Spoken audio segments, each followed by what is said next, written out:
ہر لحظہ ہے مومن کی نئی شان، ہر لحظہ ہے مومن کی نئی شان، ہر لحظہ ہے مومن کی نئی برہان، ہر لحظہ ہے مومن کی نئی برہان، ہر لحظہ ہے مومن کی نئی آن، ہر لحظہ ہے مومن کی نئی آن۔ تعلیمات تقویٰ ہے اللہ کی برہان، تعلیمات تقویٰ ہے اللہ کی برہان، تعلیمات تقویٰ، تعلیمات تقویٰ، تعلیمات تقویٰ، تعلیمات تقویٰ، تعلیمات تقویٰ ہے اللہ کی برہان۔ السلام علیکم ورحمۃ اللہ وبرکاتہ۔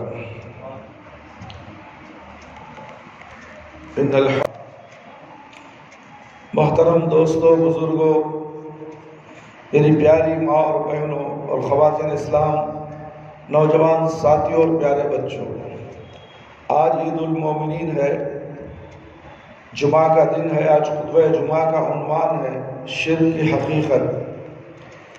میرے بھائی، میرے دوست، حقیقت امر یہ ہے کہ رسول اللہ صلی اللہ علیہ وسلم نے توحید کے ارد گرد ایک ایسی مضبوط فصیل کھڑی کر دی کہ اسے کوئی توڑ نہیں سکتا، نہ اس توحید میں کوئی گھس سکتا ہے۔ غور کرو، اپنے سورج کے نکلنے اور ڈوبنے کے وقت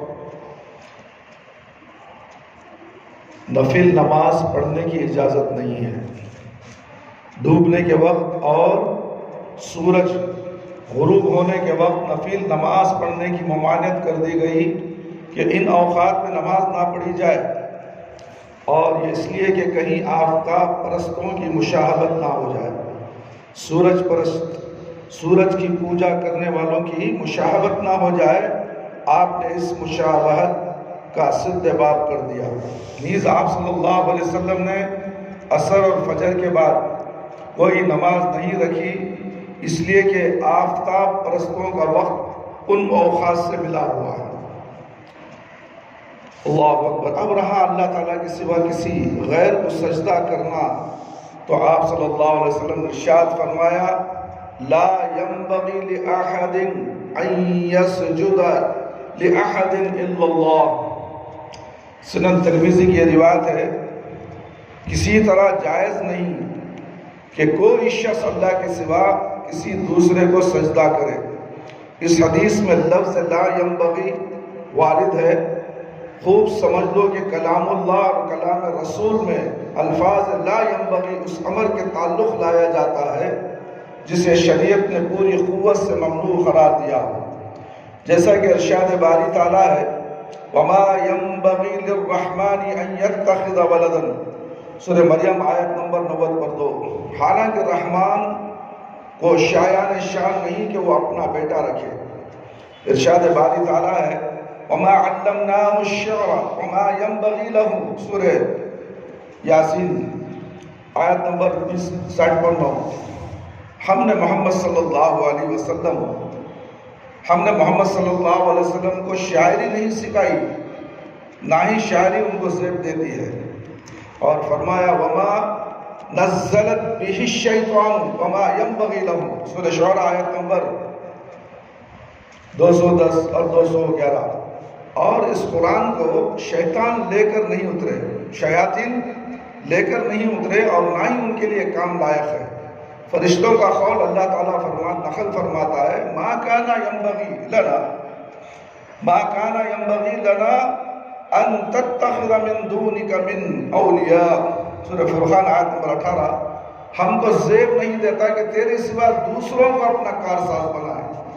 ان تمام موقعوں میں ینبغی کا لفظ اسی چیز کے لیے وارد ہوا ہے جسے شریعت نے نہایت سختی سے منع کیا ہے۔ اب شرک فی الالفاظ، لوگوں کے باتوں میں شرک ہوتا ہے، ان کے الفاظ میں شرک آ جاتا ہے، غیر اللہ کی قسم کھانا، جیسے کہ ماشاء اللہ و ما شئت، اللہ چاہے اور تم چاہو، یہ شرک ہے۔ اللہ چاہتا ہے بس کہانی ختم، اس کے ساتھ تم چاہو، اللہ بھی چاہو تم بھی چاہو، تو اللہ کے ساتھ انسان کو بھی ملا دیا گیا۔ اس طرح کی الفاظ زبان سے انسانوں کے نکل جاتا ہے۔ اللہ ہے بھئی، تمہیں رہنے میں چاہے کام ہوا سو، تمہیں نہیں رہتا تو ہوتا نہیں تھا، بولنے کا مقصد کیا ہوا؟ تو اللہ کے ساتھ کسی انسان کو ملا دیا گیا ہے، یہ لفظی شرک ہے، زبان سے شرک ادا کر دیا جاتا ہے، لوگ اس میں معلوم ہی نہیں ہوتا لوگوں کو۔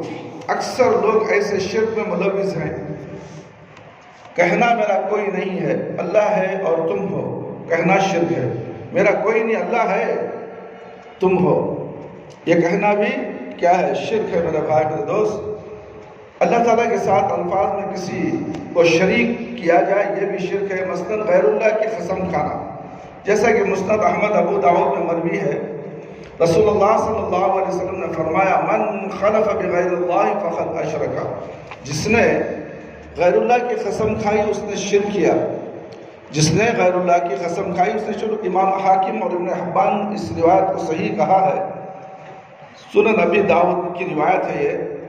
کسی کو یہ کہنا کہ اللہ چاہے اور تم چاہو، اسی قبیل کا شرک ہے، جیسا کہ خود رسول اللہ صلی اللہ علیہ وسلم بیان کرتے ہیں۔ ایک شخص نے آپ صلی اللہ علیہ وسلم کو خطاب کرتے ہوئے کہا ما شاء اللہ و ما شئت، اللہ چاہے اور آپ چاہیں، تو آپ صلی اللہ علیہ وسلم نے فرمایا اجعلتنی للہ ندا قل ما شاء اللہ وحدہ، کیا تو نے مجھے اللہ کا ہمسر بنا دیا؟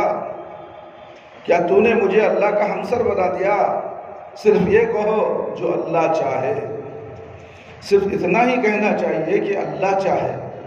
غور کرو میرے بھائی میرے دوست اور خواتین اسلام، یہ حکم مشیت اور چاہنے کی متعلق وارد ہے، حالانکہ بندے کے حق میں خود اللہ تعالیٰ نے مشیت اور چاہنے کا اثبات کیا ہے۔ مثلاً لمن شاء منکم ان یستقیم، سورہ تکویر آیت نمبر 9 پر 8۔ یہ قرآن خاص کر نصیحت نامہ ہے، یہ قرآن خاص کر نصیحت نامہ ہے اس کے لیے جو تم میں سے سیدھی راہ پر چلنا چاہے، جو سیدھی راہ پر چلنا چاہتا ہے وہ قرآن اس کے لیے نصیحت ہے۔ جو سیدھی راہ پر چلنا ہی نہیں چاہتا، ٹیڑے بیڑے راستوں پہ چلنا چاہتا ہے، تو قرآن اس کے لیے کوئی فائدہ نہیں دیتا، قرآن اس کے لیے کوئی فائدہ نہیں دیتا میرے بھائی میرے دوست۔ اب تم بتاؤ ان لوگوں کا کیا ہونا چاہیے، ان لوگوں کا کیا حال ہونا چاہیے جو کہیں کہ میرا اعتماد بھروسہ اللہ پر ہے اور تم پر بھی، اللہ پر بھی ہے بھروسہ اور تم پر بھی ہے، مجھے اللہ اور تم بس ہو، اللہ بھی تم ایک بس بن جائے۔ یہ اس طرح کے الفاظ ایسے کہنے والوں کا کیا انجام ہے میرے بھائی میرے دوست؟ میرا اللہ تمہارے سوا کوئی نہیں، میرا اللہ ہے تمہارے سوا کوئی نہیں، یہ چیز اللہ نے اور تم نے دی ہے، یہ اللہ کی اور تمہاری برکت ہے، اللہ اکبر، یہ اللہ کی برکت کافی ہے، تمہاری برکت ہے۔ اکثر بڑے بڑے علماء کرام اپنے ناموں کے ساتھ فیوزہم، یعنی ان کی برکتیں ہمارے اوپر نازل ہو، یعنی علماء کرام کی برکتیں ہمارے اوپر نازل ہو، یہ الفاظ لکھے جاتے ہیں۔ اللہ اکبر، کتنا بڑا گناہ ہے۔ اپنے آپ کو اللہ سمجھنے والوں ذرا غور تو کرو، یہ اللہ کی اور تمہاری برکت ہے، میرا آسمان پر اللہ اور زمین پر تم ہو۔ پھر ان لوگوں کا کیا ہونا چاہیے جو یہ کہیں قسم اللہ کی فلاں کی یہ چیز اللہ کی نظر ہے اور فلاں کی نظر ہے، نظر صرف اللہ کی ماننی جائے، فلاں کی نظر نہیں۔ میں اللہ کے لیے فلاں کے لیے توبہ کرتا ہوں، اللہ کے لیے توبہ کرتا ہوں، بس ہے، فلاں کے لیے توبہ کرتا ہوں، کیا مانا ہوا؟ میں اللہ سے امید رکھتا ہوں اور فلاں سے وغیرہ ذالکہ۔ ان الفاظ کو اس شخص کے قول سے موازنہ کرو جس نے رسول اللہ صلی اللہ علیہ وسلم سے یہ کہا تھا کہ جو اللہ چاہے اور آپ چاہیں۔ غور کرو لفظ بھاری ہے یا یہ لفظ، یقیناً جس کلمے کے متعلق آپ صلی اللہ علیہ وسلم نے فرمایا اس کے مقابلے میں یہ کلمات اس جواب کے زیادہ مستحق ہیں۔ اس شخص نے تو رسول اللہ صلی اللہ علیہ وسلم کو ایسا کہا تھا، اور یہ لوگ تو ان لوگوں کو اللہ کا ہمسر بناتے ہیں، رسول اللہ صلی اللہ علیہ وسلم کی خاک پاک کے بھی برابر نہیں، بلکہ جن کی شان میں ایسا کہتے ہیں ہو سکتا ہے کہ وہ رب العالمین کے دشمن ہوں۔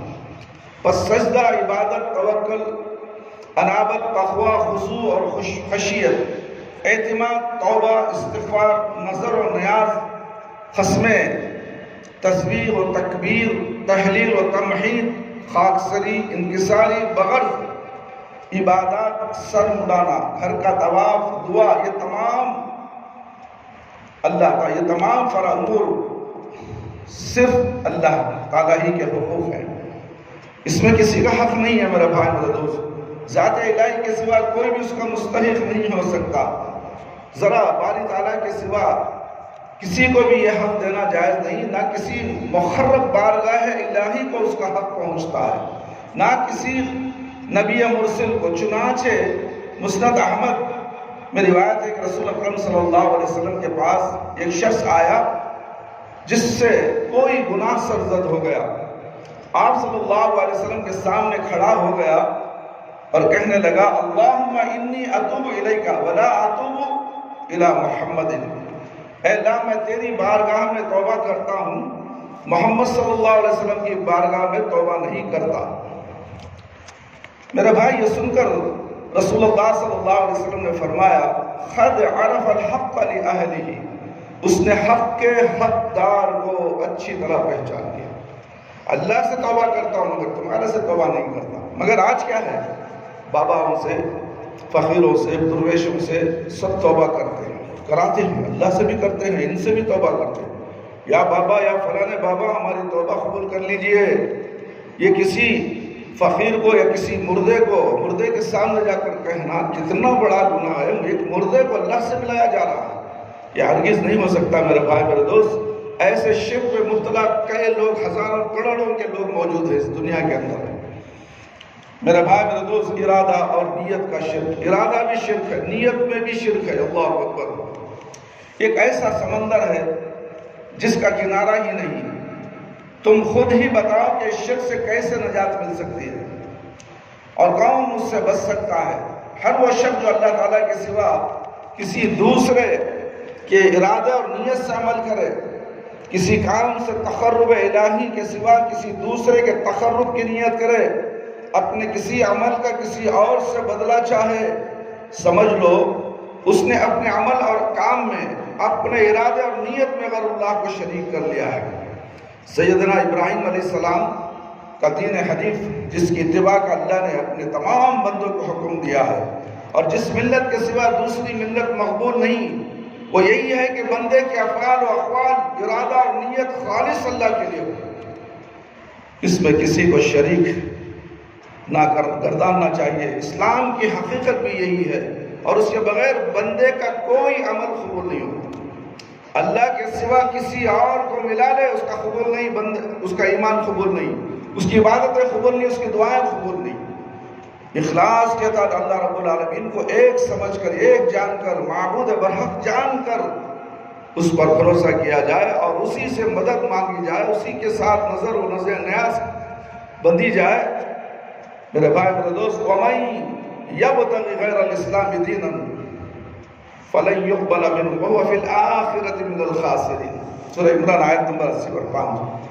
جو شخص اسلام کے سوا اور دین تلاش کرے گا، اس کا دین قبول نہ کیا جائے۔ یہ قرآن کی آیت ہے، کسی بابا کا، کسی مفتی کا فرمان نہیں، اللہ رب العالمین کا فرمان۔ اللہ خود کہتے ہیں، اللہ نے سب سے پسندیدہ دین کون سا بنایا؟ اسلام بنایا، ساری دنیا کے انسانوں کے لیے، صرف ہمارے لیے نہیں، فلانے کے لیے نہیں، فلانے کے لیے نہیں، ساری دنیا کے انسانوں کے لیے اللہ رب العالمین کہتے ہیں کہ جو شخص اسلام کے سوا اور دین تلاش کرے، اس کا دین قبول نہ کیا جائے گا اور وہ آخرت میں نقصان پانے والوں میں شامل ہو جائے گا۔ فیصلہ کب ہے؟ آخرت میں ہے۔ ادمیہ کنفیوز میں ہوئی، ہمنا کیا ہو رہا ہے؟ اچھے نام ہے، ہمیں غلط ہے تو ہمیں عذاب کیوں نہیں آیا؟ ہمیں مصیبتیں کیوں نہیں آئی؟ مصیبتیں آنے والوں پر آ رہی ہیں مگر آپ کو نظر نہیں، آپ اندھے ہو چکے ہو، آپ کو نظر نہیں آتا کتنے طوفان آ گئے، کتنے سیلاب آ گئے، کتنے زلزلے آ گئے، کرونا سے کتنے لوگ موت کے منہ گھاٹ اتار دیے گئے۔ یہ سب نظارہ دیکھو تمہارے کرتوتوں کو، ہمارے کرتوتوں کی وجہ سے، ہمیں ایک اللہ نام ماننے کی وجہ سے اللہ رب العالمین غضبناک ہو کر سزائیں دینے لگے ہیں دنیا میں۔ اور آج بھی مہنگائی کی اتنی بڑی سزا کہ ہر آدمی پریشان ہے، ہر ایک آدمی پریشان ہے۔ اب لوگ روڈوں پر نکل چکے ہیں، نہ جانے اور کیا کیا ہونے والا ہے۔ یہ کیا ہے؟ مسجدیں ویران، بازار گرم ہو چکے ہیں، مسجدوں کو نماز پڑھنے کے لیے کوئی نہیں آتا، خوف و ہراس۔ یہ تمام چیزیں کیا ہیں؟ ایک اللہ کو بھول گئے، صرف بابا کو یاد کر لیا۔ جمعرات یا ہفتے میں کبھی بھی جا کر بابا کے سامنے فاتحہ 11ویں دلا لیے، لیمبو رکھ کر آٹو کا پیر چلا دیا اس کے اوپر، 3 ٹائروں میں 3 لیمبو رکھ دیتا ہے جمعرات کے دن، بابا کے نام سے گاڑی اسٹارٹ کرتا ہے، ہو گیا، برکت آ گئی اس میں۔ اللہ اکبر! یہ کیسے مسلمان ہیں؟ اسی وجہ سے آج پریشانی آ رہی ہے، اسلام کو نہ سمجھنے کی وجہ سے، دین کو نہ سمجھنے کی وجہ سے۔ کاش کے لوگ قرآن پڑھ لیتے، کاش کے لوگ اللہ کے نبی صلی اللہ علیہ وسلم کی شریعت کیا ہے جان لیتے، تو یہ شرک، یہ گھناؤنا شرک کو نہیں کرتے۔ یہی وہ ملت ابراہیمی اور ملت اسلام ہے کہ جس نے اس سے منہ موڑا اور سب سے بڑا بیوقوف ہے۔ میرے بھائی، میرے دوست، شرک کی حقیقت یہ ہے کہ خالق و مخلوق کے مشابہ گردانا جائے۔ تشبیہ در حقیقت اسی کا نام ہے۔ صفت کمال جو اللہ اور اللہ کے رسول صلی اللہ علیہ وسلم نے ذات الہی کے لیے بیان کی ہے، ان کو ذات الہی کے لیے نابت کرنے کا نام تشبیہ نہیں ہے۔ لیکن جن لوگوں کے قلوب اللہ تعالیٰ نے مسخ کر دیے اور جن کی بصیرت کی آنکھیں اندھی کر دی گئی ہیں اور اس حقیقت کو پاگل بالکل معکوس کر دیے ہیں، اصل حقیقت کے وہ دوسرا جامع پہنا کر اکثر صورت ہی تبدیل کر کے رکھ دی گئی ہے۔ اصل توحید کو تشبیہ سے تعبیر کرتے، تشبیہ کو تسلیم و اطاعت کہتے ہیں۔ بس مشرک وہ ہے جو خالق کی خصوصیت الوہیت میں کسی مخلوق کو اس کے مشابہ گردانا۔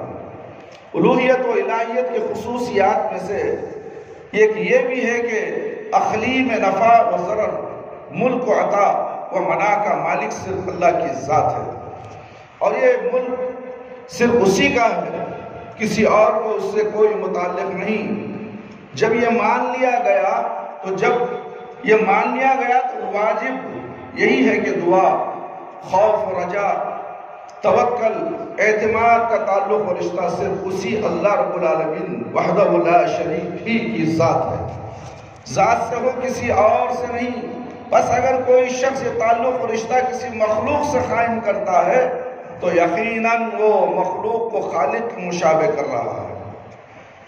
جو مخلوق خود اپنے نفع اور نقصان، موت اور زیز کی مالک نہیں ہے، اسے اس ذات وحدہ لا شریک کا مثل اور مشابہ قرار دیتا ہے، جو ساری مخلوق اور مخلوق کے سارے امور کا مالک و مختار ہے۔ جو چاہتا ہے کرتا ہے، اسی کی مشیت و ارادے کے بغیر کوئی کچھ نہیں کر سکتا۔ چاہے وہ دینا چاہتا ہے دیتا ہے، کوئی روک نہیں سکتا، جسے وہ منع کر دے اسے کوئی دے نہیں سکتا۔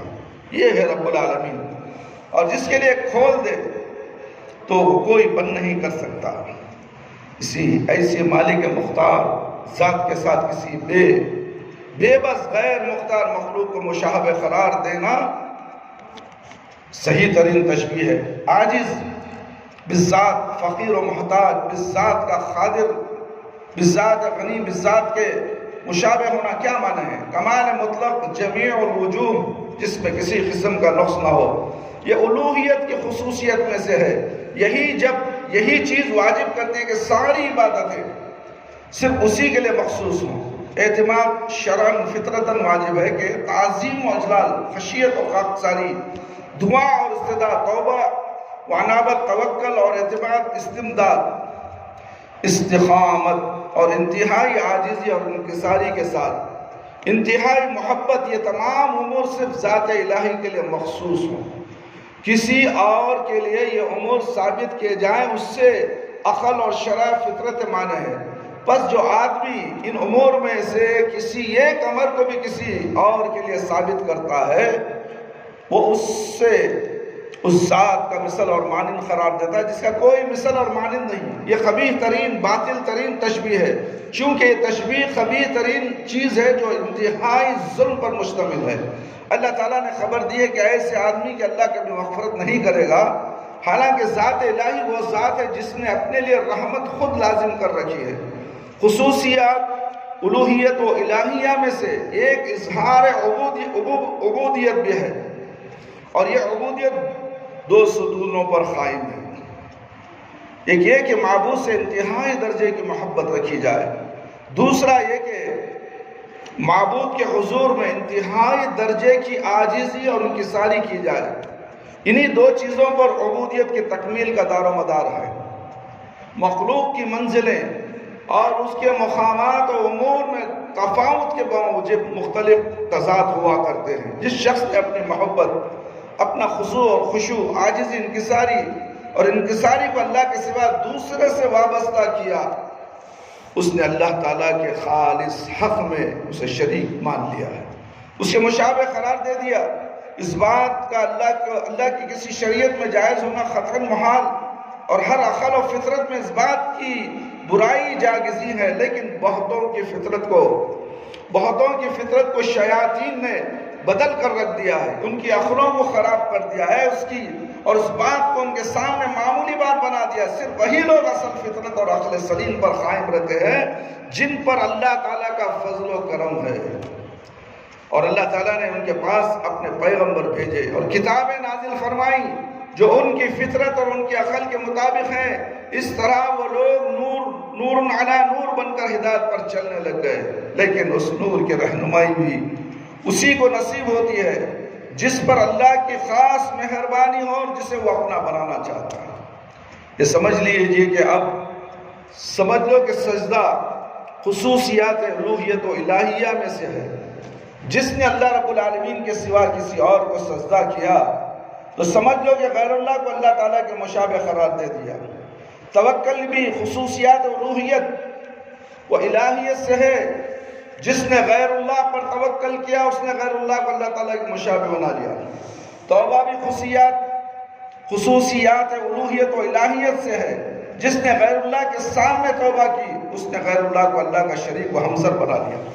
تعظیماً اجلالاً قسم کھانا بھی خصوصیات الوہیت و الہیت سے ہے. جس نے اللہ کی قسم کھائی، غیر اللہ کی قسم کھائی، اس نے غیر اللہ کو اللہ کا ہمسر مشابہ بنا لیا. قسم، اللہ اکبر، یہ تشبیہ کا ایک پہلو ہے کہ کسی دوسری مخلوق کو خالق کا ہمسر اور مشابہ گردانا. لیکن یہ ایک دوسرا پہلو یہ ہے کہ خود بندہ اپنی ذات کو اللہ کا ہمسر مثل ثابت کرنے کی کوشش کرے. اس کی صورت یہ ہے کہ بندہ اپنی عظمت و جلالت ثابت کرے، جتائے لوگوں سے اپنی تعریف و مدح کرائے، اپنی عظمت و جلالت منوائے، اپنے سامنے خشوع اور خضوع، عاجزی اور انکساری کرائے، اللہ کے بندوں کو اپنے سامنے جھکائے، اپنے ذات سے امید و رجا قائم کرنے پر مجبور کرے. خوف و رجا، التجا اور الحاح، استعانت، امداد کے لیے مخلوق کے دلوں کو اپنے سے وابستہ کرے. تشبیہ باللہ ہے. ایسا شخص اللہ کی ربوبیت، الوہیت اور الہیت میں اللہ کا مقابلہ کر رہا ہے، اور اس لیے ایسا شخص اس امر کا حقدار ہے کہ اللہ تعالیٰ اسے بہت ہی زیادہ ذلیل اور خوار کر کے رکھ دے اور اسے اپنی مخلوق کے قدموں تلے رون ڈالے. رسول اللہ صلی اللہ علیہ وسلم نے فرمایا، یقول اللہ عز وجل العظمت ازاری والکبریاء ردائی فمن نازعنی واحدا منها عذبته. صحیح مسلم کی روایت ہے، اللہ عز و جل فرماتے ہیں عظمت میری ازار ہے اور کبریائی میری چادر.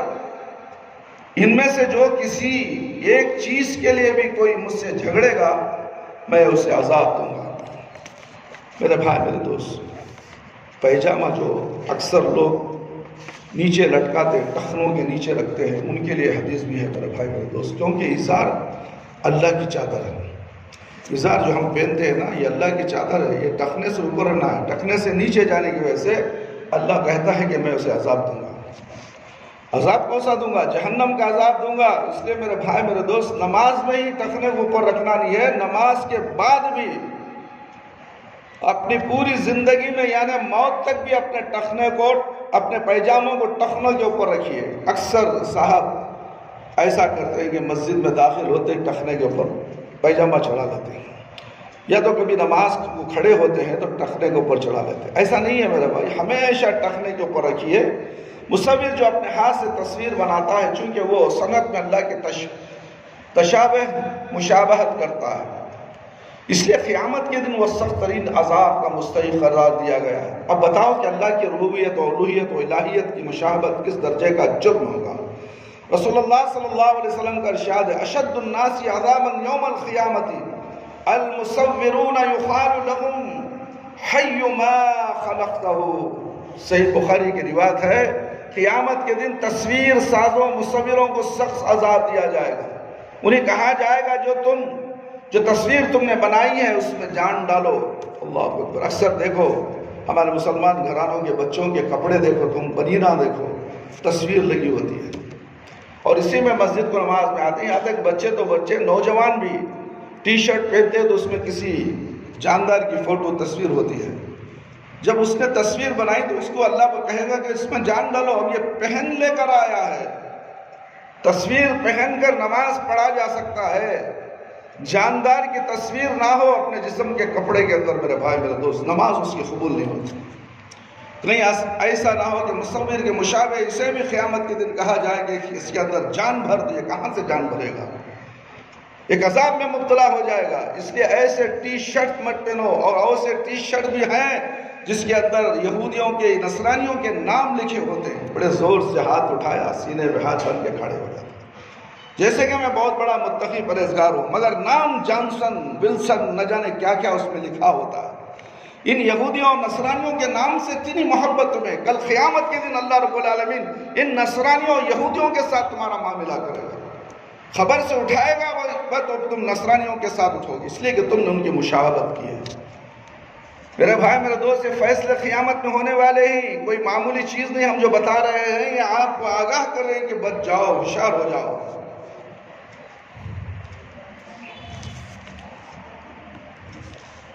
صحیح بخاری اور مسلم کی روایت میں ہے، آپ صلی اللہ علیہ وسلم نے ارشاد فرمایا، قال اللہ عز وجل ومن اظلم من ذهب يخلق خلقا كخلقي فليخلق ذره فليحلق شعرته۔ صحیح بخاری کی روایت ہے، اللہ عز وجل فرماتا ہے، اس سے بڑا ظالم کون ہے جو میری مخلوق جیسی مخلوق بنانے کے لیے چڑھ کھڑا، وہ صرف ایک ذرہ جو کا دانہ تو پیدا کر کے دکھائے، تصویریں بنا رہا ہے، اتنی بڑی تصویریں، مجسمے، بت پرستی بنا رہا ہے، ایک کا دانہ بنا کے دکھائے، پیدا کر کے دکھائے۔ یہ اللہ تعالیٰ نے ایک ذرہ اور کا ذکر کر کے اس سے بڑی اور عظیم چیزوں کے متعلق تنبیہ فرمائی ہے۔ مقصد یہ ہے کہ یہ تو ایک اس شخص کا حال ہے جو صرف سند اور صورت گری میں اللہ کی مشاہدت کرتا ہے۔ اس شخص کا کیا حال ہونا چاہیے جو خصوصیات ربوبیات، خصوصیت الوہیت اور الہیت میں اللہ کی مشابہ ہم سے نہیں کرے۔ اللہ نے جو چہرہ تمہیں دیا ہے یہ اللہ کی طرف سے ہے۔ خواتین اسلام کے لیے بھی جو چہرہ دیا گیا ہے وہ اللہ کی طرف سے ہے، اور اس کو بگاڑنے کے لیے بیوٹی پارلر جاتی ہیں، بیوٹی پارلر جاتی ہیں تاکہ، اور اللہ جو چہرہ دیا ان کو پسند نہیں ہے، اور اس سے اچھا بنانے کی کوشش کرنے کے لیے بیوٹی پارلر جاتی ہے۔ یہ سراسر ناجائز ہے۔ آپ کو حکم ہے کہ پاؤڈر لگاؤ، چہرے پر لگاؤ، گھر کے اندر بناؤ سنگار تم کر لو، تم اپنے ہاتھوں سے کر لو، کسی کے ذریعے سے جا کر اسے اصل کو نقل کو اصل کرنے کی تمہیں اجازت نہیں ہے، کیونکہ تمہیں اللہ کی کاریگری میں دخل اندازی کی ہے۔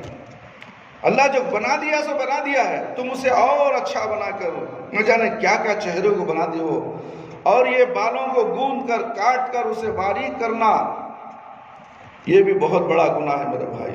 کتے کی دم کی طرح اسے باریک بنایا جاتا ہے، اللہ کے نبی صلی اللہ علیہ وسلم سے حرام قرار دیا ہے۔ اسی لیے بیوٹی پارلر ہرگز نہ بھیجیں اپنی ماں اور بہنوں کو اور بیٹیوں کو، یہ آج رواج چل چکا ہے۔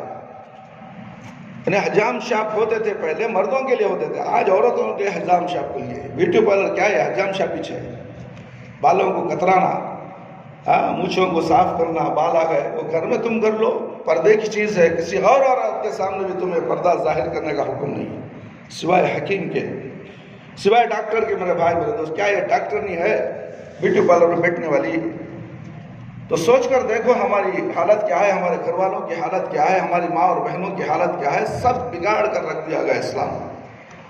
شادی آئی، نسبت آ گئی، ہزاروں لاکھوں روپے بیوٹی پارلر پہ خرچ کیا جاتا ہے تاکہ اسے اچھی خوبصورت ہیروئن بنائے، فلمی ایکٹریس کے مشاہبے بنا دیا جائے۔ یہ گندی ناچنے گانے والی، اس کی مشاہبت تم کراتی ہو اپنی بیٹی سے۔ کیا تمہیں عائشہ رضی اللہ، فاطمہ رضی اللہ پسند نہیں؟ صحابیات پسند نہیں ہیں؟ ان کا طرز عمل تمہیں پسند نہیں ہے؟ شادی تو ہونی ہے، ہو کر رہے گی، کالی سے بھی ہوگی، گوری سے بھی ہوگی، گندم نما عورت سے بھی ہوگی، مگر تم کیوں اسے بگاڑتے ہو؟ یہی حال اس شخص کا ہے جو اللہ کے نام میں اللہ کی مشابہت اور ہمسری کرے، اپنے لیے وہ تمام اختیار کرے جو ذات باری تعالیٰ کے سوا کسی کے لیے جائز نہیں۔ مثلا ملک الاملاک، حاکم الحکام، شہنشاہ اور حاکموں کا حاکم وغیرہ۔ چنانچہ صحیح بخاری میں مروی ہے کہ رسول اللہ صلی اللہ علیہ وسلم نے فرمایا ان اخنع الاسماء عند اللہ رجل یسمى بشہنشاہ اتی ملک الملوک والملک الا اللہ۔ صحیح بخاری کی روایت ہے، اللہ تعالیٰ کے نزدیک ذلیل ترین نام یہ ہے کہ کسی آدمی کا نام شہنشاہ ہو۔ اللہ کے یہ نام صرف اللہ کے لیے خاص ہے، اگر یہ نام کسی انسان رکھ لیتا ہے تو ذلیل ہے۔ اس سے بڑا کیا ہو سکتا ہے؟ آدمی کا نام شہنشاہ، ملک الملک رکھا جائے، حالانکہ اللہ کے سوا کوئی مالک الملک نہیں ہے۔ اس روایت میں کچھ اور الفاظ جو وارد ہیں وہ یہ ہیں اغیظ رجل علی اللہ رجل یسمى بملک الاملاک۔ صحیح مسلم کی روایت ہے، مغبوس ترین آدمی اللہ تعالیٰ کے نزدیک وہ ہے جس کا نام ملک الاملاک رکھا جائے۔ اللہ کی یہ خفگی، ناراضگی، غضب اور غصہ اس لیے ہے، اس شخص کے لیے ہے جو اللہ کے کسی ایسے نام میں اللہ کی مشابہت کرے جو اس کے سوا کسی کے لیے جائز نہیں، کیونکہ ملک الاملاک، شہنشاہ صرف اللہ تعالیٰ ہی کی ذات ہے۔ ہم نے کتنے لوگوں کو شہنشاہ پکارتے ہوئے دیکھا ہے، نام کے ساتھ شہنشاہ، سید شہنشاہ۔ یہ کیا ہے؟ کیا یہ اللہ ہے؟ اپنے آپ کو اللہ سمجھنا کتنا بڑا گناہ ہے، کتنا بڑا شرک ہے نام کے ساتھ۔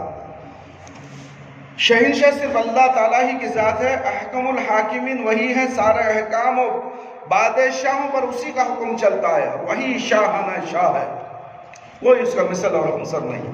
اللہ تعالیٰ کے ساتھ سوء ظن سے بڑا گناہ، سب سے بڑا گناہ یہ جب یہ اصل حقیقت تم پر واضح ہو گئی تو اس کے بعد ہم تمہیں ایک عظیم ترین اصول کی طرف، قاعدہ کلیہ کی طرف متوجہ کرتے ہیں، جس سے مسئلے کا اصل راز اور اصل حقیقت پوری طرح آشکار ہو جائے، اور وہ یہ ہے کہ اللہ کی ذات سے سوء ظن پیدا کرنا ایک بہت بڑا گناہ ہے۔ اللہ کے خلاف سوء ظنی کرنے والا اس کے کمال مقدس کے خلاف گمان قائم کرنا ہے، اور اسی مقدس ذات کے ساتھ ایسی باتیں منسوب کر دیتا ہے جو اس کے اسماء و صفات کے متناقض اور منافی ہوتی ہیں۔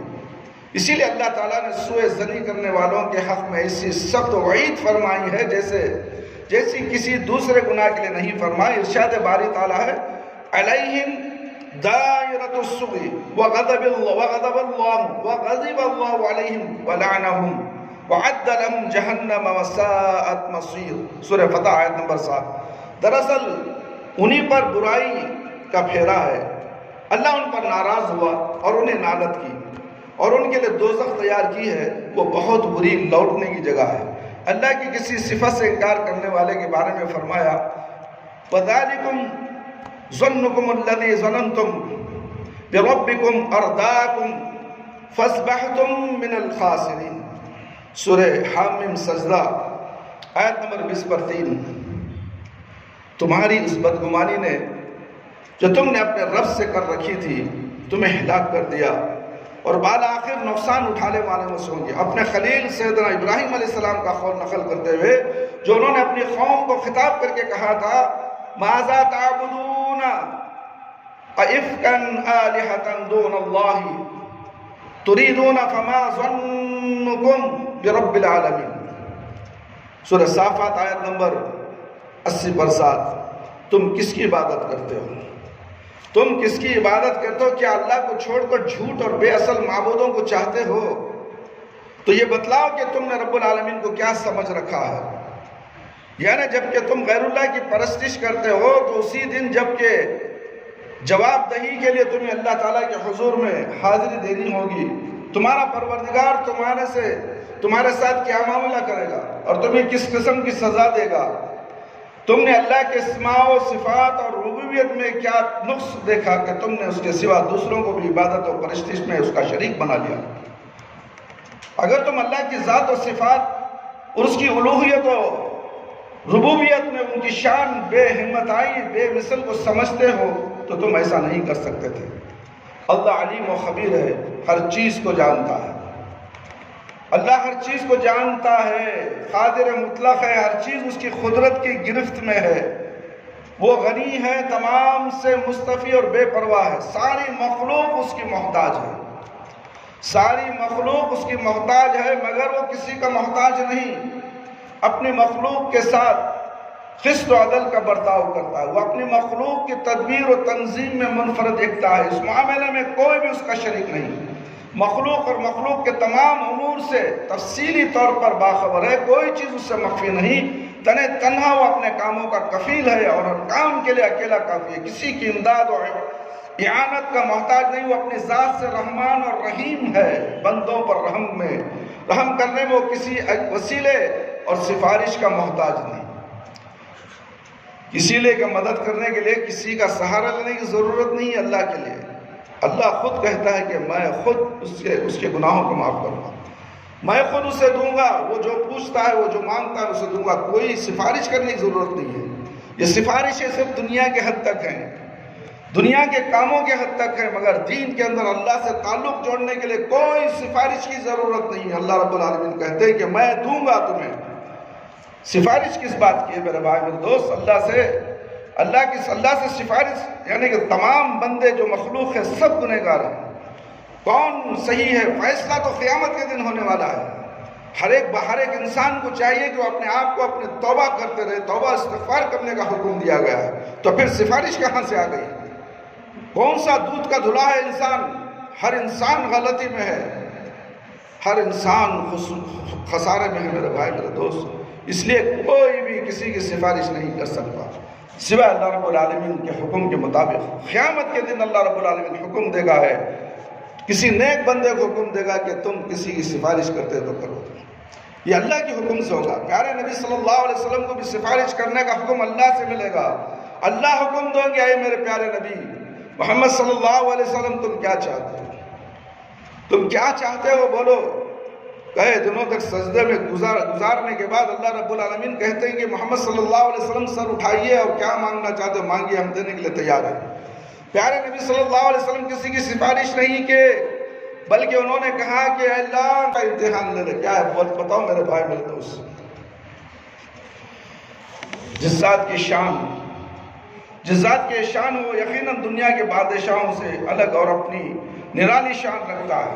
دنیا کے بادشاہ اور سلاطین اس امر کے محتاج ہیں کہ رعایا کے حالات اور ان کی ضرورتیں دوسرے لوگ ان کے سامنے پیش کریں، نیز اس امر کے بھی محتاج ہیں کہ رعایا کی ضروریات و احتیاجات پوری کرنے میں دوسرے لوگ ان کی معاونت کریں۔ درمیان میں ترجمانوں کی ضرورت ہے جو سلاطین و بادشاہ کو رعایا پر رحم و کرم کے لیے آمدہ کرے، ان کے دلوں میں جذبات اور ترحم و تلطف کو ابھارے۔ سلاطین و بادشاہ اپنی کمزوری، عاجزی، بے عملی، بے بسی کی وجہ سے رعایا کی ضروریات اور احتیاج پوری کرنے میں بھی دوسروں کے درمیان وسائل کے محتاج ہے۔ اللہ ویسا محتاج نہیں ہے۔ آج کا بادشاہ حکمران محتاج ہے، لوگوں کے وسائل جاننے کے لیے، کرنے کے لیے کسی کا سہارا یہ لیتا ہے مگر اللہ رب العالمین کے لیے ایسا کوئی نہیں ہے. اللہ تو بادشاہ ہے، سارے جہانوں کا مالک ہے میرے بھائی میرے دوست. وہ غفور الرحیم ہے، رحم کرنے والا ہے. لیکن ذات باری تعالیٰ قادر مطلق ہے، غنی الذات ہے، ہر شے سے مستثنا، مستغنا اور بے پرواہ رحیم، رحمان و رحیم ہے، جس کی رحمت ہر شے پر اور ہر چیز پر محیط اور حاوی ہے. اس کے اور اس کے مخلوق کے درمیان وسائط اور وسائل اور سفارش کرنا اس کے حق پر توحید و الوہیت میں نقص پیدا کرنا ہے. اور جو ایسا سمجھتا ہے ذات الہی کی نسبت سوء ظنی کرتا ہے. اور محال و ناممکن کے جو چیز عقل و فطرت کے خلاف ہو، عقل و فطرت کے نزدیک ہما قسم کی قباحتوں سے زیادہ قبیح ہو، اسے اللہ تعالیٰ اپنے بندوں کے لیے مشروع فرماتے ہیں. اللہ رب العالمین کی قدر اوپر کے بیان کی وضاحت میں میرے بھائی میرے دوست، بندہ جب کسی کی عبادت کرتا ہے اسے بڑا مان کر ہی اس کی عبادت و پرستش کرتا ہے، اس کے سامنے جھکتا ہے، اس کے سامنے عجز و انکساری کرتا ہے اور اپنی ذلت و خواری، انکساری اور خاکساری کا اظہار کرتا ہے. یہ ظاہر ہے کہ ان تمام چیزوں کا حقدار صرف وہ پروردگار عالم وحدہ لا شریک ہے. بس یہ اس کا حق ہے، اس کا حق کوئی شریک و ساجی نہیں. اور یہ خبیث ترین ظلم ہے کہ اس کا حق کسی غیر کو دے دیا جائے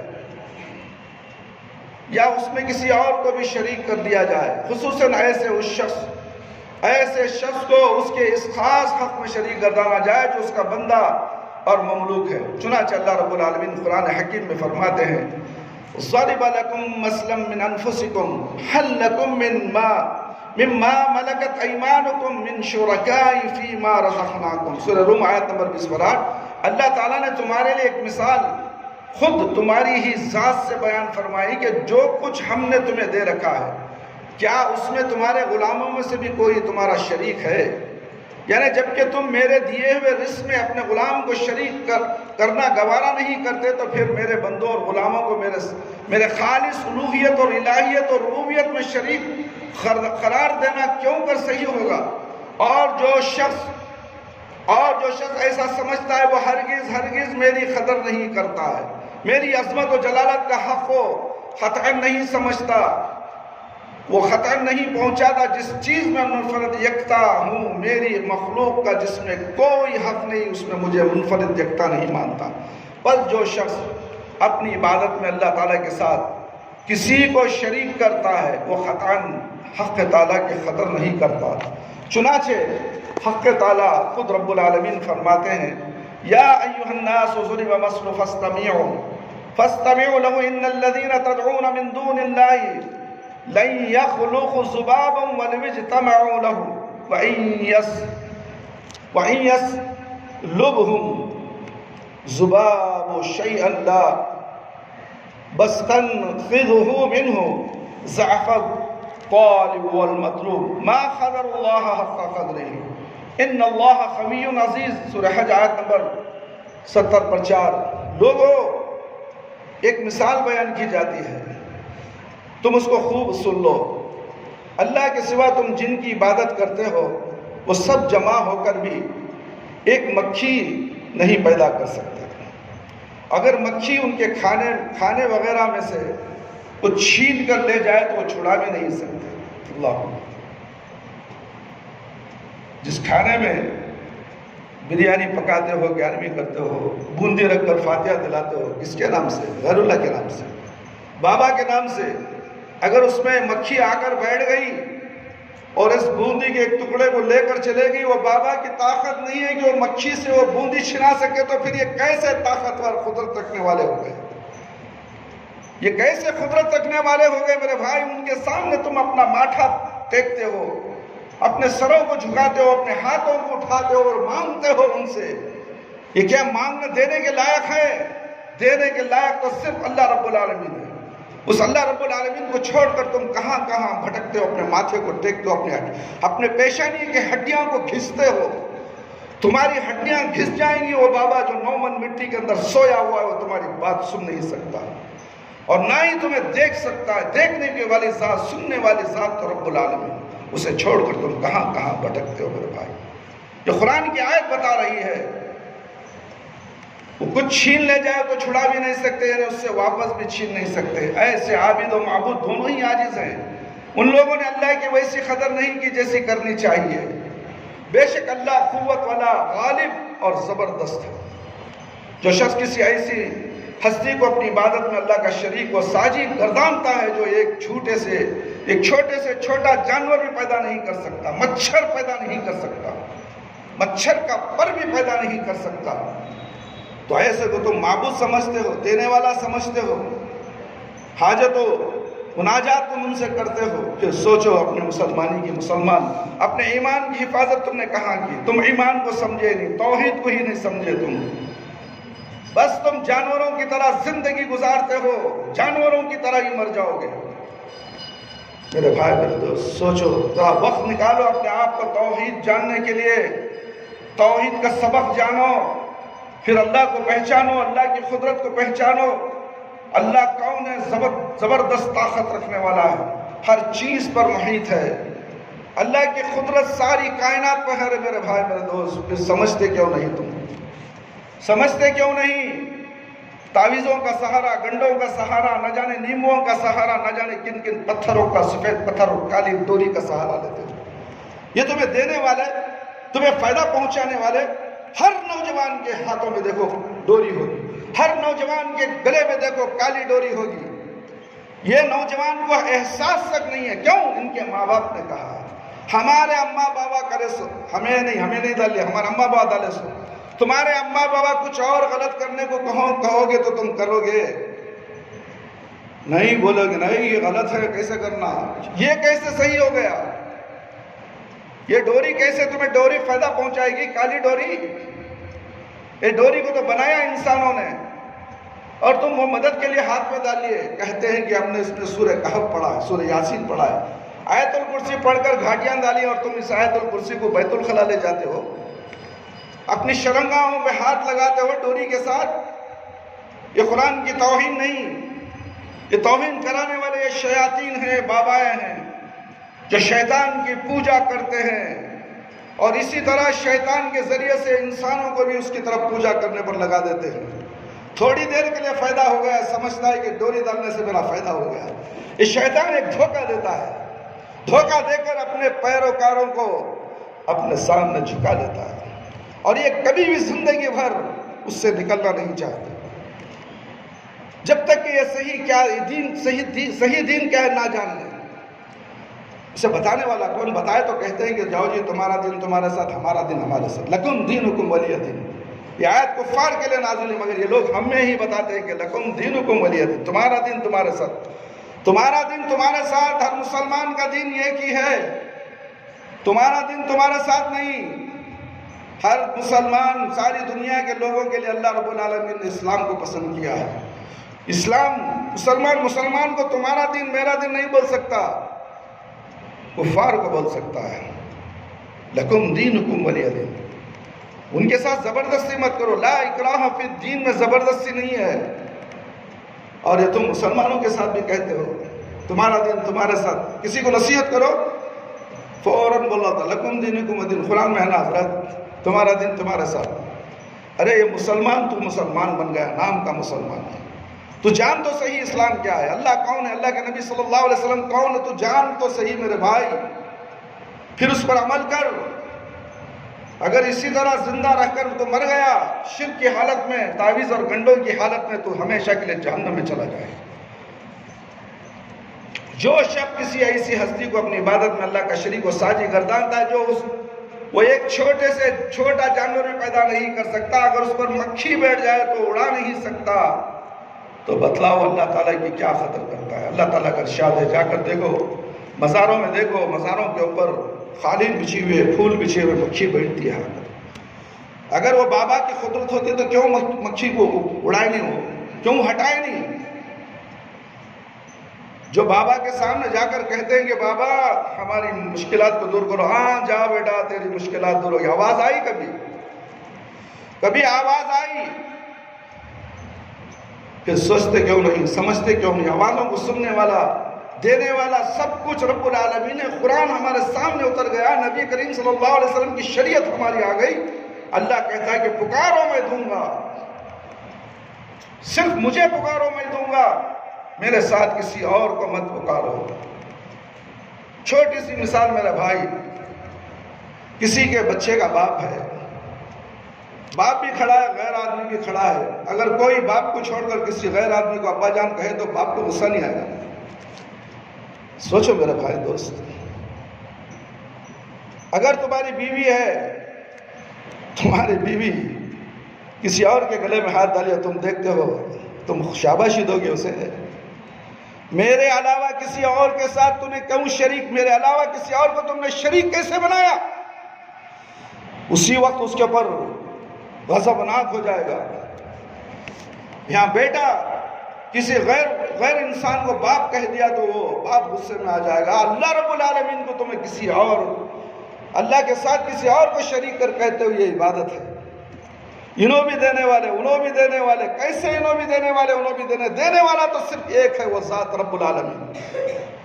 نام کیا بتایا گیا؟ رب العالمین۔ عالمین کے معنی کیا ہے؟ ساری دنیا۔ رب، ساری دنیا کا رب اللہ ہے، اس میں جانور، پرندے، مچھیاں، سب جانور آ گئے، ساری مخلوق آ گئی، ان تمام کا رب العالمین اللہ ہے۔ سورہ فاتحہ میں پڑھتے الحمدللہ رب العالمین، اللہ کا شکر ہے رب العالمین تیرا۔ ہم پڑھتے تھے، کہتے کچھ ہے، وما قدر اللہ حق قدر والارض جميعا قبضته یوم القیامت والسماوات مطویۃ بینہ سبحانہ وتعالی عما یشرکون۔ سورہ زمر آیت نمبر 60 پر 60۔ انہوں نے جیسی چاہے ایسی اللہ کے قدر نہیں کی۔ قیامت کے دن ساری زمین اس کی مٹھی میں ہوگی۔ ساری زمین کس کی مٹھی میں ہوگی؟ اللہ رب العالمین کی۔ یہ خبریں، یہ بابا ہیں، یہ مندریں، یہ درگاہیں، سب لپیٹے میں آ جائیں گے اللہ کی مٹھی میں۔ کہاں ہے وہ قدرت رکھنے والا؟ زمین کے اندر نومن مٹی میں سوئے ہوئے مردے، چاہیے اس مٹھی سے نکل سکیں گے؟ میرے بھائی ہرگز نہیں نکل سکے۔ اللہ رب العالمین کہتے ہیں قیامت کے دن ساری زمین اس کی مٹھی میں ہوگی، اور آسمان اس کے دائیں ہاتھ میں لپٹے ہوئے ہوں گے۔ پورے آسمان، ساتوں آسمان کو اللہ رب العالمین دائیں ہاتھ میں لپیٹ لیے جائیں گے۔ زمین ایک مٹھی کے اندر آ جائے گی۔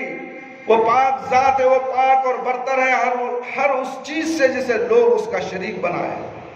جس اللہ کی یہ شان، یہ عظمت و جلالت ہو، اس کے ساتھ کسی نے اپنی عبادت میں کسی ایسے کو شریک کر لیا جس کے اندر ایسی کوئی بات نہیں، بلکہ وہ عاجز، انتہا درجہ کمزور ہے، تو یقیناً اللہ تعالیٰ کی عظمت اور توقیر نہیں کرتا۔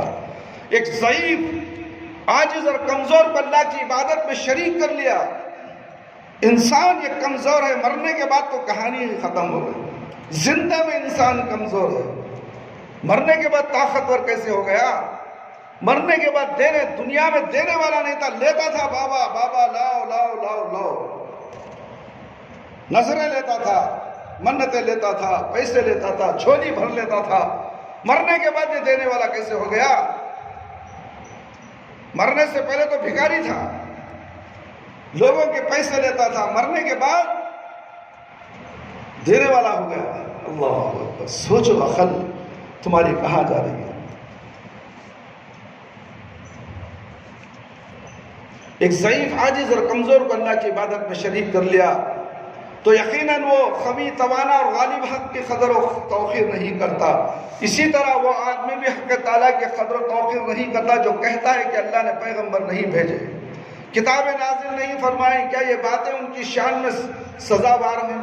کیا اس لیے کہ مخلوق کو یوں ہی بیکار، عبث اور بے مصروف مصرف پیدا کر دیا؟ کیا اس نے اپنے بندوں کو صرف اس لیے پیدا کیا ہے کہ جانوروں کی طرح مر جائیں؟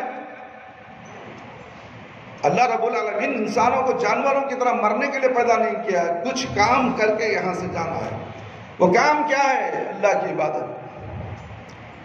دنیا کے کام تو تم اپنے پیٹ کے لیے کرتے ہو، اپنے سر کو چھپانے کے لیے، چھت بنانے کے لیے کرتے ہو، مگر اصل کام تو وہ ہے جو تمہارے دنیا سے رخصت ہونے کے بعد ہے، آخرت کا کام ہے۔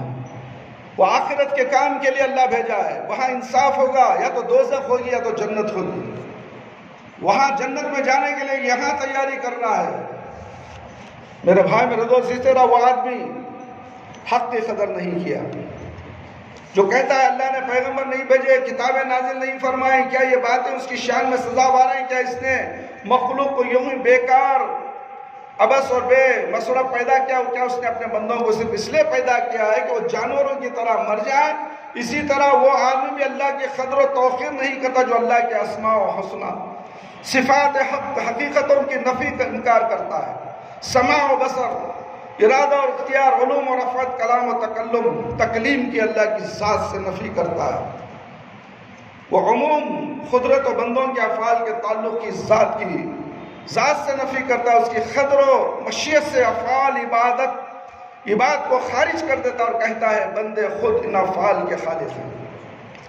اللہ کی مشیت سے افعال عبادت کو خارج کرتا اور کہتا ہے بندے خود ان افعال کے قائل، اللہ کی مشیت کا ان سے کوئی تعلق نہیں، جس کے معنی یہ ہوتے ہیں کہ اللہ تعالیٰ کے ملک میں وہ ہوتا ہے جو نہیں چاہتا، جو چاہتا ہے نہیں ہوتا ہے۔ یقیناً اللہ تعالیٰ کی شان ان مجوسیوں اور مجوس نما لوگوں کے قول و خیال سے بلند و بالا ہے۔ وہ شخص بھی اللہ کی قدر نہیں کرتا جو کہتا ہے کہ اللہ بندے کو ایسے کاموں کی سزا دیتا ہے جو بندوں کے اختیار میں نہیں، بندے اس پر قادر نہیں، مجبور، محض ان کا کام کرنے میں بندوں کو کوئی دخل نہیں، سارے کام صرف اللہ کے ہیں، وہ خود ہی کرتا ہے، بندوں سے جبراً کام کراتا ہے۔ مخلوق پر مخلوق جبر کرتی ہے تو اللہ تعالیٰ کراتا ہے۔ اللہ عن ذالک علو الکبیر، ایسا کہنے والے لوگ کس قدر بھاری گناہ کر رہے ہیں، جبکہ فطرت و عقل میں یہ چیز راسخ ہے کہ اگر کوئی سید و آقا اپنے غلام سے جبراً کوئی کام کرائے اور اسے اس کام کے لیے مجبور کرے اور پھر اسے اس کام کی سزا بھی دے تو آقا کا یہ عمل بدترین عمل ہوگا۔ جب بندوں کے متعلق فطرت و عقل کا یہ فیصلہ ہے تو پھر کیسے صحیح ہے کہ وہ عادلوں کا عادل، احکم الحاکمین، ارحم الراحمین اپنے بندوں کو ایسے عمل کی سزا دے جس میں بندوں کا کوئی دخل نہ ہو، اس کے ارادے کو اس کے فعل اور عمل سے کوئی تعلق نہ ہو، اور پھر وہ اسے سزا دیتا ہے۔ اللہ تعالیٰ عن ذالک علو الکبیر، ان لوگوں کا قول بھی بدترین قول ہے جو بھی مجوسیوں کے بھائی ہیں۔ یہ گروہ اور پہلا گروہ دونوں اللہ تعالیٰ کی قدر نہیں کرتے، وہ لوگ بھی اللہ کی قدر و توقیر نہیں کرتے جو ذات الہی کو تعفن، بدبو دار اشیاء اور گوبر پاخانہ سے بھی محفوظ نہیں مانتے، اور اس جگہ بھی اسے مانتے ہیں کہ جس کے ذکر سے بھی لوگ نفرت کرتے ہیں، لیکن یہ نہیں مانتے کہ وہ عرش پر قائم ہے، اور یہ نہیں مانتے الیہ یصعد الکلم الطیب والعمل الصالح یرفعہ۔ سورہ فاتحہ آیت نمبر 10۔ تمام تر ستھرے کلمات اسی اللہ کی طرف پڑھتے ہیں، چڑھتے ہیں، سفر کرتے ہیں، اور نیک عمل بھی جسے وہ بلند کرتا ہے۔ یہ نہیں مانتے کہ فرشتے اور روح تک جاتی ہے اور آتی ہے، فرشتے آسمان و زمین کی تدبیر و تعظیم کرتے ہیں، اس تک جاتے ہیں۔ ایک طرف تو یہ لوگ اللہ تحت یا عرش پر بیٹھا ہے اس سے انکار کرتے ہیں، اللہ عرش پر ہے انکار کرتے ہیں۔ میرے بھائی میرے دوست، ان کو پوچھو اللہ کہاں ہے، کہیں گے ہر جگہ ہے۔ اللہ ہر جگہ ہے، ہر شے میں اللہ ہے، ہر انسان میں اللہ ہے۔ یہ وحدت الوجود کا عقیدہ ہے، اس کے بارے میں اور بھی بہت سی باتیں آئیں گی انشاءاللہ۔ یہ وحدت الوجود کیا ہے؟ اللہ کو انسان کے اندر داخل کرنا، انسان خود اللہ ہے۔ ایسی بہت کتابیں موجود ہیں میرے بھائی، بازار میں ملتی ہیں، لوگ یہ کتابیں پڑھ کر گمراہ ہوتے ہیں۔ اللہ ہر جگہ موجود کہاں ہو سکتا ہے؟ اللہ کی قدرت ہر جگہ ہے، اللہ تو عرش پر موجود ہے۔ عرش اتنا بڑا ہے کہ پورے آسمانوں کو گھیرے ہوئے، آسمان کو گھیرے ہوئے 8 فرشتے اس عرش کو اٹھائے ہوئے، وہ اللہ ہے۔ اللہ وہیں سے دیکھتا ہے کہ 7 سمندروں کے اندر چونٹی، 2 پہاڑوں کے درمیان کالی چونٹی اللہ سے روزی کی طلب کرتی ہے، روزی مانگتی ہے، تو اللہ رب العالمین عرش پر سے اس چھوٹی سی چونٹی کی آواز سنتا ہے اور اسے روزی پہنچاتا ہے۔ اور ہم بابا کے سامنے ہاتھ پھیلاتے ہیں کہ بابا روزی دے گا، بابا سب کچھ کرے گا، کچھ نہیں کرے گا۔ بابا کے ہاتھوں میں کچھ نہیں ہے۔ بابا کیا کر رہے تھے؟ کرونا میں لاکھوں لوگ مر گئے، زلزلے آ رہے ہیں، سیلاب آ رہے ہیں، ہزاروں لوگ مرتے جا رہے ہیں، گھر ڈوب گئے، شہر کے شہر ڈوب گئے، بستیاں ڈوب گئی۔ کہاں ہیں وہ بابا ہیں جن کی پوجا تم کرتے ہو؟ اللہ نے عذاب دے دیا تو کوئی بابا بچانے والا نہیں، کوئی بچانے والا نہیں سوائے اللہ رب العالمین کے۔ پوجا کرو تو اللہ کی کرو، عبادت کرو تو اللہ کی کرو، مانگو تو اللہ سے مدد مانگو، پناہ مانگنا ہے تو اللہ کی پناہ میں آ جاؤ، اللہ تمہیں بچا لے گا۔ ان آفات سے، سماوات سے بچا لے گا، سیلاب سے بچا لے گا، زلزلے سے بچا لے گا۔ اللہ کے عذابوں سے تمہیں بچانے والا صرف اللہ رب العالمین۔ تمہیں اسے چھوڑ کر کسی غیر اللہ کے سامنے مدد مانگتے ہو۔ کیا وہ غیر اللہ لاکھوں لوگوں کو بچا لیے؟ ذرا غور کرو میرے بھائی، میرے دوست۔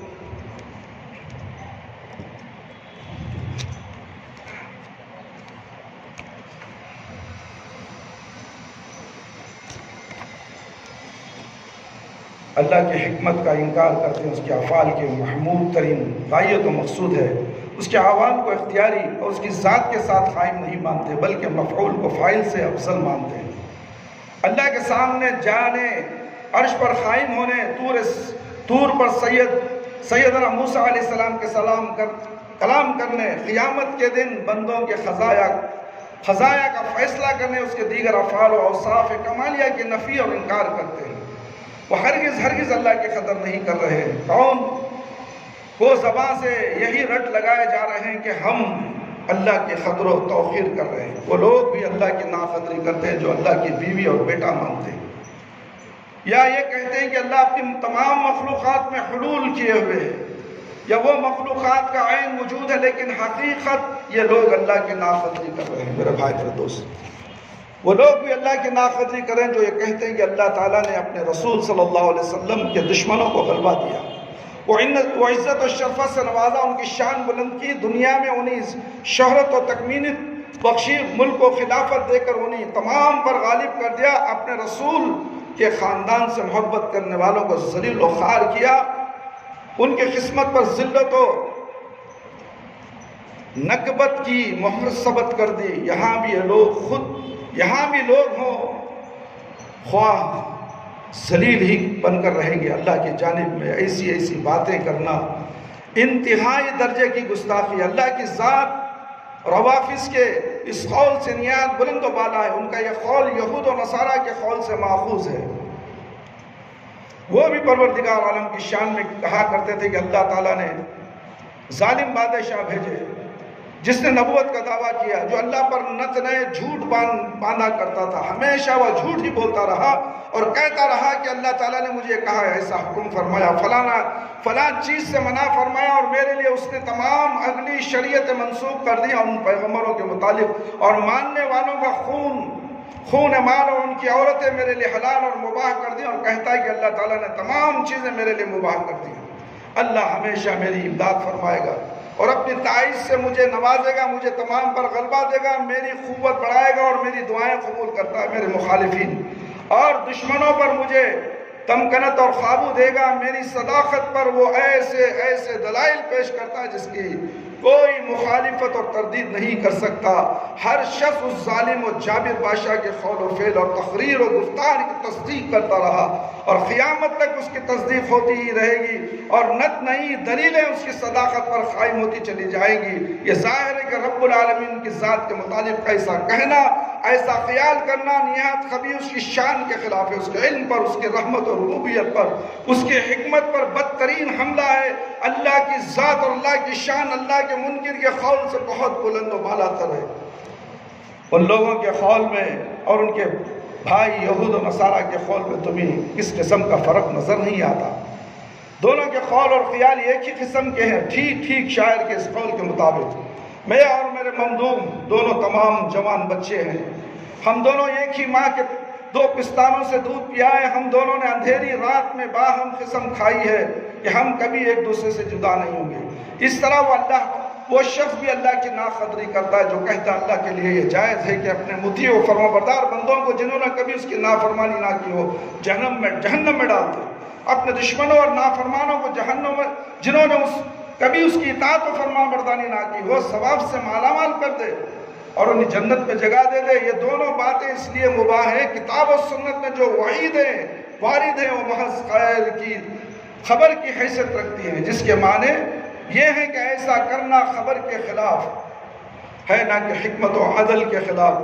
اور حال یہ ہے کہ حق سبحانہ و تعالیٰ نے اپنی کتاب میں اس بات کو جائز رکھنے کے لیے خلاف و سخت وعید فرمائی ہے، اس کے حکم کو بدترین حکم قرار دیتا ہے۔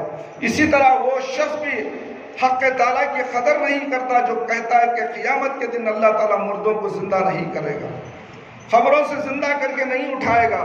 قیامت کا دن وہ دن ہے کہ اللہ مخلوق کو زندہ کرے گا، نیکوکاروں کو ان کی نیکیوں کا اور بدکاروں کو ان کو بدکاریوں کا بدلہ دے گا، مظلوم کو ظالم سے حق دلائے گا۔ جن لوگوں نے دنیا میں اس کی رضامندی کے لیے مشقتیں اور تکلیفیں برداشت کی ہیں انہیں اپنے بہترین انعامات سے نوازے گا۔ اس دن وہ تمام اختلافات واضح ہو جائیں گے جن میں مخلوق آج مبتلا ہے، کافروں کو ان کے کفر کی حقیقت معلوم ہو جائے گی۔ غرض جو لوگ ان تمام باتوں کا انکار کرتے ہیں وہ بھی حق تعالیٰ کی قدر نہیں کرتے، اس طرح وہ شخص بھی اللہ کی قدر نہیں کرتا جو اس کے احکام کو بے حقیقت سمجھ کر احکام کی خلاف ورزی کرتا ہے، ممنوعات و منہیات اور محرکات کا ارتکاب کرتا ہے، اللہ تعالیٰ کے حقوق کو بے دقت سمجھ کر ضائع کرتا ہے، اس کے ذکر کو فراموش کر دیتا ہے، اس کا قلب اس سے غافل ہو جاتا ہے، اس کی رضامندی کے مقابلے میں اپنی خواہشات کو ترجیح دیتا ہے، اس کی اطاعت کے مقابلے میں مخلوق کی اطاعت کو مقدوم سمجھتا ہے، اپنے اعمال قلب، اعمال علم اور اپنے افعال و کردار، مال وزرو وغیرہ میں اللہ کی ذات کو ایک فاضل ذات سمجھتا ہے، دوسرے لوگ اول اللہ بعد میں، اور یہ اس لیے کرتا ہے کہ مخلوق اس کے نزدیک اہم ہے، اس کی قسمت اسی کے ہاتھ میں ہے، اپنے برے کاموں کو مخلوق سے چھپاتا ہے لیکن اللہ سے چھپانے کی کوشش نہیں کرتا، لوگوں سے چھپا کر گناہ کرتا ہے، رات کے اندھیرے میں گناہ کرتا مگر یہ نہیں سوچتا کہ اللہ مجھے دیکھ رہا ہے، اللہ مجھے دیکھ رہا ہے۔ میرے بھائی میرے دوست یہ سوچو تو صحیح، ہم سوچتے نہیں بس کرتے چلے جاتے ہیں، لیکن اللہ سے ایسا نہیں کرتا، لوگوں سے ڈرتا ہے، اللہ سے نہیں ڈرتا، مخلوق کے ساتھ حسن معاملے کرنے کی کوشش کرتا ہے، اس بارے میں اپنی استطاعت و قدرت سے زیادہ جدوجہد کرتا ہے، لیکن اللہ سے ایسا نہیں کرتا بلکہ اس کے ساتھ نہایت معمولی ادنا حقیر معاملہ کرتا ہے۔ اگر اپنے کسی دوست عزیز کی خدمت کرتا ہے تو پوری توجہ، پوری تن و دھن دہی سے کرتا ہے، دل، اعضاء، ہاتھ اور پاؤں تمام کی طرف متوجہ ہو جاتے ہیں، یہاں تک کہ بسا اوقات اپنی ذاتی مصلحتوں کو بھی اس کے لیے قربان کر دیتا، لیکن جب وہ اللہ کا نام آتا ہے اور یہ بھی اس وقت جب کہ مقدر اس کا ساتھ دے دے تو اس طرح وہ انجام دیتا ہے کہ اس کے اس عمل سے مخلوق کا ادنا آدمی بھی راضی نہیں ہو سکتا، اللہ کے لیے اپنے مال میں سے کچھ نکالتا ہے تو اس قدر کم نکالتا ہے کتنا سا کسی انسان کے سامنے پیش کرتے ہوئے بھی شرم آ جائے، 10 روپے بھیگ کے وہاں چندہ دے کر جاتا ہے، افسوس ہوتا ہے اتنا کم اللہ کے لیے۔ کیا تمہارے پاس 100 روپے نہیں ہے؟ 25 آدمی مسجد میں ہیں، 100 روپے سے 2-2,500 ہو جائیں گے، مسجد کا مسئلہ ایک پانی کا مسئلہ حل ہو جائے گا، مگر نہیں، 10 روپے بھیگ کے دے کر جاتا، اللہ کو 10 کی بھیگ دیتے ہو، شرم آنی چاہیے۔ دوست و احباب کے لیے ہزاروں روپے لٹا سکتے ہو تم، ایک ہوٹل میں جا کر بیٹھ جائے، پان بیڑا سگریٹ کھانے کے لیے 500 روپے کی نوٹ اٹھ جائے گی، چلر واپس نہیں دے گا، اور تم مسجد کے لیے 100 روپے دینے کے لیے اپنے آپ کو برباد کرتے ہو، تنگ محسوس کرتے ہو، دینے والا تو رب العالمین تھی، تم کو کیا تکلیف ہے دینے کے لیے اللہ کے نام۔ ہم نے کئی جمعے دیکھا، پچھلے جمعہ میں تو کتنا ہوا تھا معلوم ہے آپ کو؟ 320 روپے، بلکہ 4 صف مسجد میں موجود ہے، ایک صف میں 16 آدمی کھڑیں گے تو 4 صف کے کتنے ہو گئے میرے بھائی میرے دوست؟ 40 آدمی ہی رکھ لو، 40 آدمی کے 100 روپے کے کتنے ہو گئے میرے بھائی؟ سوچو تو صحیح، مسجد کے لیے کتنا بڑا سہارا مل جائے گا، مگر سہارا دینے کے لیے تیار نہیں۔ 5 مہینے سے دکان خالی پڑا ہے، کوئی مائی کا لال اس کی طرف دیکھنے کے لیے تیار نہیں، اپنے تو اپنے غیر بھی اس کی طرف دیکھنے کے لیے تیار نہیں، عمل نہیں، کچھ نہیں ہے۔ نہ امام کو تنخواہ ہے، نہ مؤذن کو تنخواہ ہے، نہ مؤذن ہے، نہ امام ہے، صرف میں خود پوری ذمہ داری سنبھالتا ہوں۔ بس اللہ کا رب العالمین کا کرم ہے کہ اس نے مجھے رکھا ہے۔ یہ دشمنی، اپنی دشمنی اس مسجد کی طرف نکالتے ہو، اللہ کو دینے کے لیے حفیظ سمجھتے ہو تم۔ اعلان کیا جاتا ہے، پچھلے جمعہ اعلان کیا گیا کہ نیچے ٹائلس کا کام ہے، سیمنٹ کے موٹے کی ضرورت ہے، ایک آدمی 1 موٹا دے دے، 2 موٹے دے دے، کوئی مائی کا لال دینے کے لیے تیار نہیں، 320 روپے بھیگ کے چلے گئے۔ یہ کیا اللہ کی قدر کرنے کے مطابق ہے؟ اللہ کی قدر جس طرح کرنا ہے ویسا تم نہیں کرتے ہو میرے بھائی میرے دوست، کیا اللہ تمہاری قدر کرے گا؟ دنیا میں نہ کرے صحیح، قیامت کے دن اللہ بھول جائے گا تمہیں، تمہاری طرف نظر کرم نہیں کرے گا، کیونکہ دنیا میں تمہیں اللہ کو بھلا دیا۔ کیسے مسلمان ہو میرے بھائی؟ جا کر دیکھو شادیوں میں، دوست کی شادی میں کیا محنت کرتا معلوم، چھوڑو بھی، میں کرتا ہوں، وہ ہٹایا، یہ اٹھایا، وہ اٹھایا، وہ سوارا، یہ اٹھایا، نہ جانے اپنے آپ کو تھکا دے گا۔ اللہ کے گھر کے کام کے لیے نہیں، ٹائم نہیں حضرت، ترا بہت بزی ہوں میں آج۔ اللہ اکبر، کیا افسوس کی بات ہے۔ شادی میں، دوست کی شادی میں دل دکھا دے گا، دوست کی شادی میں دل دکھائے گا، اللہ کے لیے دل نہیں دکھائے گا۔ اللہ کے لیے دل کو کمزور، کنجوس، بخیل بنا دے گا، اللہ تعالیٰ بھی اسے بخیل بنا کر اٹھائے گا قیامت کے دن، اس کے نیکیاں پورے ضائع کر دے گا اللہ رب العالمین، اس لیے کہ اللہ کے راہ میں دینے کے لیے کہا گیا، تو یہ کنجوسی کے ذریعے سے 10 روپے دے کر چلا گیا۔ اپنے گھروں کے لیے، اپنے گھروں کو بنانے کے لیے تم نے موٹے موٹے سیمنٹ لگا دے تو لاری لاری آ کر کھڑ جاتی ہے، اللہ کے گھر کے لیے 1 موٹا سیمنٹ دینے کے لیے تیار نہیں۔ کیسے مسلمان ہیں آپ؟ 25 موٹے کوئی حقیقت نہیں رکھتے ایک مسلمان کے لیے۔ اللہ کے لیے میں دے دیتا ہوں حضرت، پورے موٹے میں دیتا ہوں، کسی کے سامنے اللہ کے لیے آپ بھیک مت مانگو، کوئی مائی کا لال بولنے کے لیے تیار نہیں۔ سب اپنی چودراہٹ، اپنی پٹیل گری، اپنی انانیت، اللہ اکبر، کس کے ساتھ دکھاتے ہو؟ اللہ کے ساتھ۔ اللہ کے ساتھ تکبر مت کرو میرے بھائی میرے دوست، سب کچھ مال تمہارا نہیں ہے، تمہارے اللہ نے دیا ہے۔ تم جو ہو، تمہارا وجود، تمہاری حقیقت، سب کچھ اللہ کی ہے۔ یہ تمہارے ہاتھ، پیر، جو اعضاء جس سے چل پھرتے ہو، کماتے ہو، یہ تمام چیزیں اللہ نے تمہیں دی ہیں، اور مال بھی دیتا تو اللہ نے تمہیں مال دیا ہے، تمہارا مال بھی تمہارے باپ کا مال نہیں ہے، اور تم اللہ کے گھر کو دینے کے لیے، اللہ کو دینے کے لیے آگے پیچھے سست بھاگ، سلام پھرتے ہی وہاں کی پیچھے کی صرف کھا لی، پورا اپنی چادر پہ پکڑنے والا رہتے 2 صفحے بھاگ جاتی، کیا سمجھ کر بھاگتے ہو تم؟ اللہ کے گھر میں دربار میں اعلان کیا جاتا اللہ کے لیے کچھ دے کو جاؤ، صدقہ اور خیرات دے کر جاؤ، تاکہ لیے تمہارے لیے بھلائی ہے، آنے والی مصیبتیں تمہاری دور ہوں گی، یہ بولا بھی جاتا، مگر 2 صف پورے بھاگ گئے، 2 صف کے لوگ 300-400 روپے دیے، وہ بھی دینے نہیں، خالی ہاتھ آ جائے گا، گھر میں رکھو آ گیا، حضرت آیا تو نشتم دے دوں، کیا معلوم نشتم تک تو زندہ رہے گا بھی یا نہیں، موت کا کوئی بھروسہ نہیں۔ آج تم نے نیکی خرید لی ہو، تمہاری ہے، کل کا انتظار مت کرو میرے بھائی میرے دوست، آج اللہ نے موقع دیا ہے، اللہ کے راہ میں دل کھول کر خرچ کرو۔ اگر اپنے کسی دوست عزیز کی خدمت کرتا ہے تو پوری توجہ، پوری تندہی سے کرتا ہے، دل، اعضاء، ہاتھ اور پاؤں تمام اس کی طرف متوجہ ہو جائے، یہاں تک کہ بسا اوقات اپنی ذاتی مصلحتوں کو بھی اس کے لیے قربان کر دیتا ہے، لیکن جب اللہ کا نام آتا ہے تو، اور یہ بھی اس وقت جب کہ مقدر اس کا ساتھ دے دے، تو اس طرح وہ انجام دیتا ہے کہ اس کے اس عمل سے مخلوق کا ادنا آدمی بھی راضی نہیں ہو سکتا، اللہ کے لیے اپنے مال میں سے کچھ نکالتا ہے تو اس قدر کم نکالتا ہے کہ اتنا سے کسی انسان کے سامنے پیش کرتے ہوئے سے شرم بھی آتی ہے۔ کوئی آدمی اپنے ضروریات کے لیے کسی انسان سے مدد طلب کرتا ہے تو کیا اسے مدد طلب کرنے کے بجائے 10 روپے اسے دو گے تم خوش شرم محسوس کرو گے؟ 10 روپے بیٹی کی شادی کو پیسے پوچھ رہا، 10 روپے دینا سمجھ خوش شرم ہوتی ہے، جب اللہ کے لیے مانگا گیا تو 10 روپے دیتا ہے، اسے شرم نہیں آتی؟ جن لوگوں کی حالت ہو اور جن کی صفات ہوں، کیا وہ اللہ کی قدر اور توقیر کر رہے ہیں؟ اللہ کی عظمت و جلالت کا حق ادا کر رہے ہیں؟ میرے بھائی میرے دوست، اللہ رب العالمین سے دعا ہے کہ اللہ تعالی ہم سب کو توحید کو سمجھنے کی توفیق عطا فرمائے اور شرک کو جاننے کی توفیق عطا فرمائے۔ جب تک ہم توحید کیا ہے، شرک کیا نہیں جان لے تب تک کوئی عبادت ہماری قابل قبول نہیں ہے، چاہے وہ کوئی بھی جماعت سے تعلق رکھتا ہو۔ ہم کسی جماعت کے خلاف ہم نہیں بول رہے، ہم اتنا کہہ رہے ہیں کہ توحید کو سمجھو، شرک کو جانو، اور بدعت کیا ہے اسے سمجھو۔ یہ تین چیزیں ہیں، اس میں اول درجے کی چیز توحید ہے۔ جس کے دل میں توحید آ گئی، تمام عبادتیں، تمام صدقہ، تمام خیرات جب تک کہ وہ زندہ ہے وہ پورے درجات بلند ہوتے جائیں گے، بلند ہوتے جائیں گے۔ اگر اس کے اندر شرک اور بدعت ملوث ہو گیا، توحید ستیاناش ہو گئی، توحید ختم، توحید کا جنازہ تم اپنے ہاتھوں سے نکال دو گے۔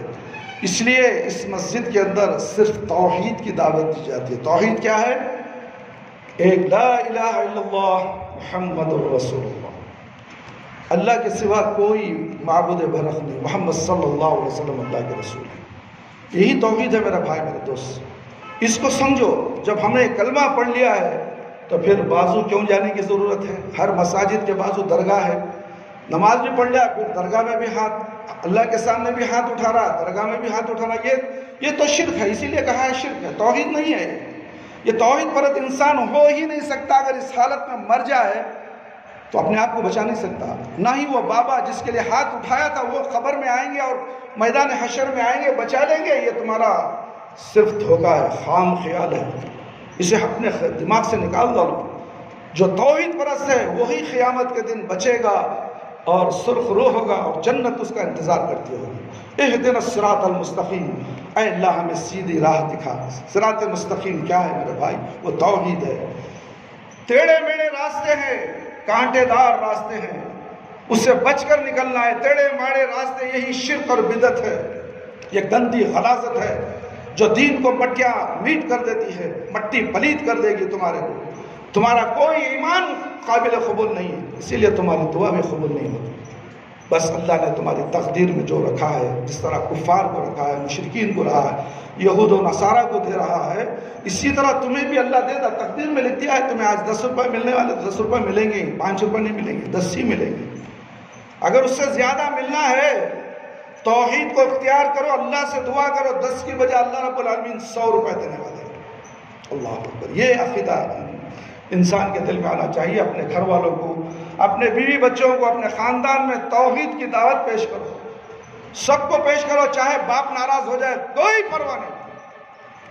ابراہیم علیہ السلام اپنے باپ کو توحید پیش کیے، کیا باپ ناراض ہوئے تو ابراہیم علیہ السلام کا کوئی بگڑا؟